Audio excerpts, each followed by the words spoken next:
ವರೂಧಿನಿ ಏಕಾದಶಿ ವ್ರತಂ ಪಾಪಂ ಹರತಿ ತತ್ಕ್ಷಣಾತ್ ಸರ್ವ ಸೌಭಾಗ್ಯಧಂ ಪುಣ್ಯಂ ಆಯುರಾರೋಗ್ಯವರ್ಧನಂ.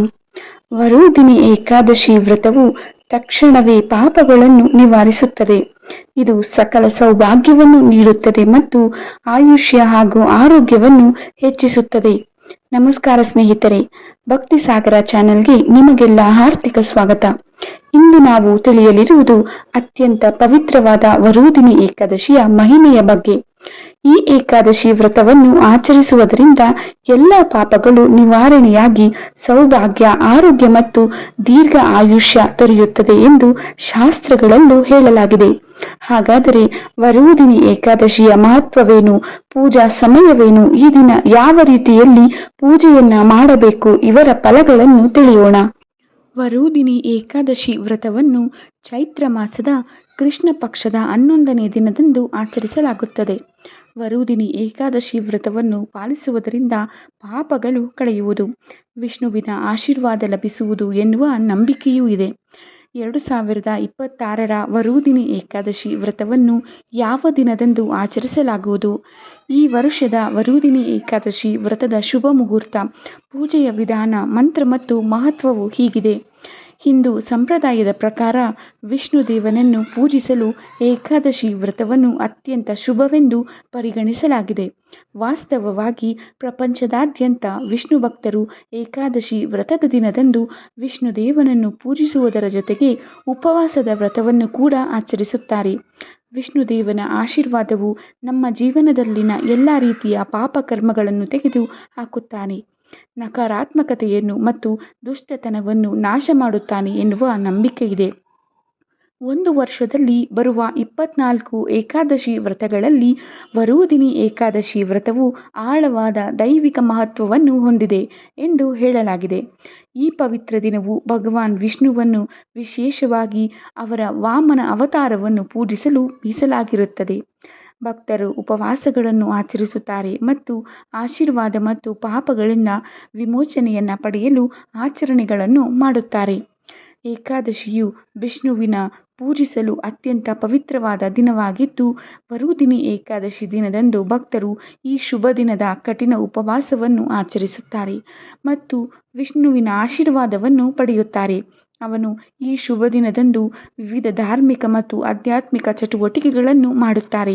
ಉಪವಾಸ, ಸ್ವಯಂ ಶಿಸ್ತು ಮತ್ತು ಆಧ್ಯಾತ್ಮಿಕ ಶುದ್ಧೀಕರಣಕ್ಕೆ ಈ ದಿನವನ್ನು ಶುಭವೆಂದು ಪರಿಗಣಿಸಲಾಗಿದೆ. ದಾನ ಮಾಡಲು, ಧ್ಯಾನ ಮಾಡಲು, ವಿಷ್ಣುವಿಗೆ ಪ್ರಾರ್ಥನೆಯನ್ನ ಸಲ್ಲಿಸಲು ಮತ್ತು ಭಗವಂತನಿಗೆ ಸಂಬಂಧಿಸಿದ ಮಂತ್ರಗಳನ್ನು ಪಠಿಸಲು ಇದು ಪ್ರಬಲ ದಿನವಾಗಿದೆ. ಏಕಾದಶಿ ವ್ರತವು ನಮ್ಮ ದೇಹವನ್ನು, ಮನಸ್ಸನ್ನು ಮತ್ತು ಆತ್ಮವನ್ನು ಶುದ್ಧೀಕರಿಸುತ್ತದೆ. ಏಕಾದಶಿಯ ದಿನದಂದು ಇದು ಕೇವಲ ಉಪವಾಸದ ಬಗ್ಗೆಯಲ್ಲ, ಆದರೆ ಅನೇಕ ವಿಷಯಗಳಿಂದ ದೂರವಿರುವುದು ಮತ್ತು ಸಮತೋಲನವನ್ನು ಕಾಯ್ದುಕೊಳ್ಳುವುದು, ಅಂದರೆ ನೀವು ನಿಮ್ಮ ಇಂದ್ರಿಯಗಳ ಮೇಲೆ ನಿಯಂತ್ರಣ ಹೊಂದಿರಬೇಕು ಎನ್ನುವ ಪಾಠವನ್ನು ಕಲಿಸುತ್ತದೆ.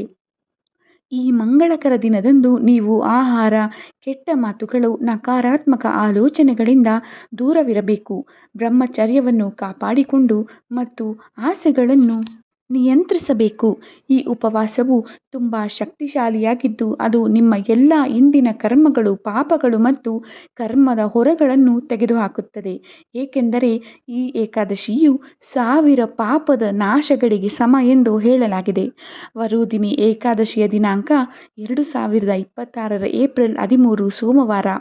ತಿಥಿಯ ಆರಂಭವಾಗುವುದು ಸೋಮವಾರ ಮಧ್ಯರಾತ್ರಿ 1:16ರಿಂದ. ತಿಥಿಯ ಮುಕ್ತಾಯವು ಏಪ್ರಿಲ್ 14ರ ಮಂಗಳವಾರ ಮಧ್ಯರಾತ್ರಿ 1:18ರವರೆಗೆ. ಏಕಾದಶಿಯ ಅಮೃತ ಸಮಯವು 2026ರ ಏಪ್ರಿಲ್ 13 ಸೋಮವಾರ ಬೆಳಗ್ಗೆ 5:58ರಿಂದ 7:34ರವರೆಗೆ. ಶುಭ ಸಮಯವು ಸೋಮವಾರ ಬೆಳಗ್ಗೆ 9:10ರಿಂದ 10:46ರವರೆಗೆ. ಮಂಗಳವಾರ ಮುಂಜಾನೆ 6:54ರಿಂದ 8:31ರವರೆಗೆ ಪಾರಣ ಮುಹೂರ್ತವೂ ಇದೆ. 2026ರ ವರೂಧಿನಿ ಏಕಾದಶಿ ವ್ರತದ ದಿನದಂದು ಮುಂಜಾನೆ ಬೇಗ ಎದ್ದು ನಿಮ್ಮ ಮನೆಯನ್ನು, ವಿಶೇಷವಾಗಿ ಪೂಜೆ ಮಾಡುವ ಸ್ಥಳವನ್ನು ಸ್ವಚ್ಛಗೊಳಿಸಿ. ಈ ದಿನ ನೀವು ಪವಿತ್ರ ಸ್ನಾನ ಮಾಡಿ ಪೂಜೆ ಮಾಡುವ ಸ್ಥಳದಲ್ಲಿ ವಿಷ್ಣುವನ್ನು ಅಥವಾ ಕೃಷ್ಣನನ್ನು ಅಥವಾ ಬಾಲಗೋಪಾಲನ ವಿಗ್ರಹವನ್ನು ಪ್ರತಿಷ್ಠಾಪನೆ ಮಾಡಿ ಅದಕ್ಕೆ ಅಭಿಷೇಕವನ್ನು ಮಾಡಿ. ಈ ವಿಗ್ರಹಗಳನ್ನು ಸುಂದರವಾದ ಬಟ್ಟೆ ಮತ್ತು ಹೂವಿನ ಹಾರದಿಂದ ಅಲಂಕರಿಸಿ ವಿಗ್ರಹ ಅಥವಾ ಫೋಟೋಗಳಿಗೆ ತಿಲಕವನ್ನು ಹಚ್ಚಿ ಮುಂದೆ ದೇಸಿ ತುಪ್ಪದ ದೀಪವನ್ನು ಹಚ್ಚಿ ದೇವರನ್ನು ಆಹ್ವಾನ ಮಾಡುವುದಾಗಿ ವಿಷ್ಣು ಮಂತ್ರಗಳನ್ನು ಸಹ ಪಠಿಸಿ. ಸಂಜೆ ಕೂಡ ವಿಷ್ಣುವಿಗೆ ಪ್ರಾರ್ಥನೆಯನ್ನು ಸಲ್ಲಿಸಿ ಮತ್ತು ಆರತಿಯನ್ನು ಮಾಡಬೇಕು. ಉಪವಾಸ ವ್ರತವನ್ನು ಮಾಡುವಾಗ ಹಸಿವನ್ನು ಸಹಿಸಿಕೊಳ್ಳಲು ಸಾಧ್ಯವಾಗದವರು ಸಂಜೆ ಹಣ್ಣುಗಳು ಮತ್ತು ಹಾಲಿನ ಉತ್ಪನ್ನಗಳನ್ನು ಸೇವಿಸಬಹುದು. ಅಂತಿಮವಾಗಿ ಮರುದಿನ ಅಂದರೆ ಪಾರಣದ ಸಮಯದಲ್ಲಿ ದ್ವಾದಶಿ ತಿಥಿಯಂದು ಉಪವಾಸವನ್ನು ಕೊನೆಗೊಳಿಸಬಹುದು. ಓಂ ನಮೋ ಭಗವತೆ ವಾಸುದೇವಾಯ. ಅಚ್ಯುತಂ ಕೇಶವಂ ಕೃಷ್ಣ ದಾಮೋದರಂ ರಾಮನಾರಾಯಣಂ ಜಾನಕೀ ವಲ್ಲಭಂ. ಶ್ರೀಕೃಷ್ಣ ಗೋವಿಂದ ಹರೇ ಮುರಾರೇ. ಹೇ ನಾಥ ನಾರಾಯಣ ವಾಸುದೇವ. ಹರೇ ರಾಮ ರಾಮ ರಾಮ ಹರೇ ಹರೇ. ಹರೇ ಕೃಷ್ಣ ಕೃಷ್ಣ ಕೃಷ್ಣ ಹರೇ ಹರೇ. ಓಂ ನಮೋ ನಾರಾಯಣಾಯ. ಶಾಂತಾಕಾರಂ ಭುಜಗಶಯನಂ ಪದ್ಮನಾಭಂ ಸುರೇಶಂ ವಿಶ್ವಾಧಾರಂ ಗಗನಸದೃಶಂ ಮೇಘವರ್ಣಂ ಶುಭಾಂಗಂ ಲಕ್ಷ್ಮೀಕಾಂತಂ ಕಮಲನಯನಂ ಯೋಗಿಹೃದ್ಯಾನಗಮ್ಯಂ ವಂದೇ ವಿಷ್ಣುಂ ಭವಭಯಹರಂ ಸರ್ವಲೋಕೈಕನಾಥಂ. ತ್ವಮೇವ ಮಾತಾ ಚ ಪಿತಾ ತ್ವಮೇವ ತ್ವಮೇವ ಬಂಧುಶ್ಚ ಸಖಾ ತ್ವಮೇವ ತ್ವಮೇವ ವಿದ್ಯಾ ದ್ರವಿಣಂ ತ್ವಮೇವ ತ್ವಮೇವ ಸರ್ವಂ ಮಮ ದೇವಾದೇವ. ಓಂ ಶ್ರೀ ವಿಷ್ಣುವೇ ಚ ವಿದ್ಮಹೇ ವಾಸುದೇವಾಯ ಧೀಮಹಿ ತನ್ನೋ ವಿಷ್ಣು ಪ್ರಚೋದಯಾತ್. ಈ ಮಂತ್ರಗಳನ್ನು ಪಠಿಸಬಹುದು.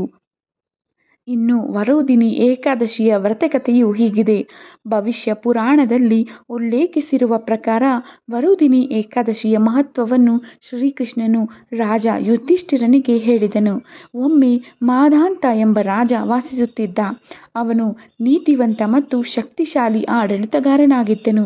ಅವನು ವಿಷ್ಣುವಿನ ನೆಚ್ಚಿನ ಭಕ್ತನಾಗಿದ್ದವನು. ಒಂದು ದಿನ ಕಾಡಿನಲ್ಲಿ ಧ್ಯಾನ ಮಾಡುತ್ತಿದ್ದಾಗ ಕಾಡು ಕರಡಿಯೊಂದು ಇದ್ದಕ್ಕಿದ್ದಂತೆ ಅವನ ಮೇಲೆ ದಾಳಿ ಮಾಡಿ ಅವನ ಕಾಲನ್ನು ತಿನ್ನಲು ಪ್ರಾರಂಭಿಸಿತು. ರಾಜನಿಗೆ ತುಂಬ ನೋವುಂಟಾಯಿತು ಮತ್ತು ಸಹಾಯಕ್ಕಾಗಿ ವಿಷ್ಣುವನ್ನು ಕೂಗಿದನು. ವಿಷ್ಣುವು ರಾಜ ಮಾತಂದನ ಮುಂದೆ ಕಾಣಿಸಿಕೊಂಡು ವರೂಧಿನಿ ಏಕಾದಶಿಯನ್ನು ಸಂಪೂರ್ಣ ಭಕ್ತಿಯಿಂದ ಆಚರಿಸಲು ಕೇಳಿದನು. ರಾಜನು ಇಡೀ ಹಗಲು ರಾತ್ರಿ ಉಪವಾಸ ಮಾಡಿದನು, ಜಾಗರಣೆ ಮಾಡಿದನು ಮತ್ತು ವಿಷ್ಣುವನ್ನು ಪ್ರಾರ್ಥಿಸಿದನು. ವಿಷ್ಣುದೇವನು ಆತನನ್ನು ಕರಡಿಯ ಬಂಧನದಿಂದ ಮುಕ್ತಗೊಳಿಸಿದನು. ರಾಜನು ಸಂಪೂರ್ಣವಾಗಿ ಗುಣಮುಖನಾದನು ಮತ್ತು ಅವನ ಇಂದಿನ ರಾಜ್ಯಾಡಳಿತಕ್ಕೆ ಮರಳಿದನು. ವರೂಧಿನಿ ಏಕಾದಶಿ ಉಪವಾಸವು ದೇಹವನ್ನು ಗುಣಪಡಿಸುವ, ಆತ್ಮವನ್ನು ಶುದ್ಧೀಕರಿಸುವ ಮತ್ತು ಭಕ್ತನನ್ನು ಎಲ್ಲ ವಿಪತ್ತುಗಳಿಂದ ರಕ್ಷಿಸುವ ಶಕ್ತಿಯನ್ನು ಹೊಂದಿದೆ ಎಂದು ಒತ್ತಿ ಹೇಳಲು ಶ್ರೀಕೃಷ್ಣನು ಯುಧಿಷ್ಠಿರನಿಗೆ ಈ ಕಥೆಯನ್ನು ಹೇಳಿದನು. ವರೂಧಿನಿ ಏಕಾದಶಿಯ ಪ್ರಾಮುಖ್ಯತೆಯೂ ಇದೆ ಸ್ನೇಹಿತರೆ. ವರೂಧಿನಿ ಏಕಾದಶಿಯ ಫಲವು 10,000 ವರ್ಷಗಳ ತಪಸ್ಸಿಗೆ ಸಮಾನವೆಂದು ನಂಬಲಾಗಿದೆ. ವರೂಧಿನಿ ಏಕಾದಶಿ ವ್ರತವನ್ನು ಆಚರಿಸುವುದರಿಂದ ವ್ಯಕ್ತಿಯು ಇಹಲೋಕದಲ್ಲಿ ಸುಖವನ್ನು ಅನುಭವಿಸುತ್ತಾನೆ ಮತ್ತು ಪರಲೋಕದಲ್ಲಿ ಸ್ವರ್ಗವನ್ನು ಪಡೆಯುತ್ತಾನೆ. ಕುದುರೆಯನ್ನು ದಾನ ಮಾಡುವುದಕ್ಕಿಂತ ಆನೆಯನ್ನು ದಾನ ಮಾಡುವುದು ಉತ್ತಮ ಎಂದು ಶಾಸ್ತ್ರಗಳಲ್ಲೂ ಹೇಳಲಾಗಿದೆ. ಧರ್ಮ ಗ್ರಂಥಗಳಲ್ಲಿ ಇದನ್ನು ಕನ್ಯಾದಾನಕ್ಕೆ ಸಮಾನವೆಂದು ಪರಿಗಣಿಸಲಾಗಿದೆ. ವರೂಧಿನಿ ಏಕಾದಶಿಯು ಉಪವಾಸವು ಅನ್ನದಾನ ಮತ್ತು ಕನ್ಯಾದಾನ ಈ ಎರಡರ ಸಮಾನ ಫಲಿತಾಂಶವನ್ನು ನೀಡುತ್ತದೆ. ಈ ಏಕಾದಶಿಯು ಪ್ರಭಾವದಿಂದ ಮಾಂಧಾತ ರಾಜನು ಸ್ವರ್ಗವನ್ನು ಪಡೆದನು. ಈ ಏಕಾದಶಿ ವ್ರತವನ್ನು ಸರಿಯಾಗಿ ಆಚರಿಸುವ ಜನರು ಸ್ವರ್ಗವನ್ನು ಪಡೆಯುತ್ತಾರೆ ಎಂದು ನಂಬಲಾಗಿದೆ.